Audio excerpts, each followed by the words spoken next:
Et si depuis le début, la politique du régime d'Abdel Fattah al-Sisi n'était qu'un durcissement progressif basé sur la répression et le muselage systématique de toute forme d'opposition. C'est par la force que le général Sisi prend la tête du pays en 2013. Un coup d'État militaire suivi d'une sanglante répression. Alors que les pros et les anti-Mohamed Morsi, le président déchu, s'affrontent dans les rues, déjà le militaire durcit le ton. Non, non, nous n'accepterons pas la destruction du pays. Et je ne menace personne.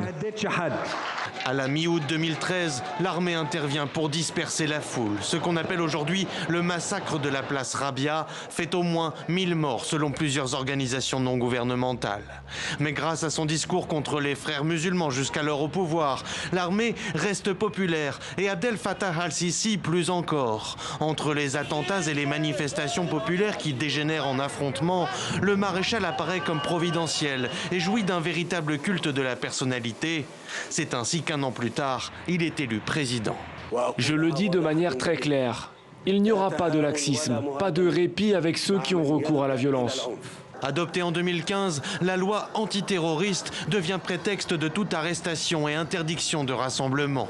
Les journalistes d'abord sont particulièrement visés, puis les opposants politiques ou encore les artistes. Arrestations, enlèvements, disparitions forcées se multiplient et seule l'information officielle peut circuler. À l'étranger, le président égyptien réélu en 2018 négocie contrats et investissements, mais reste peu interpellé par ses homologues sur la question des droits de l'homme.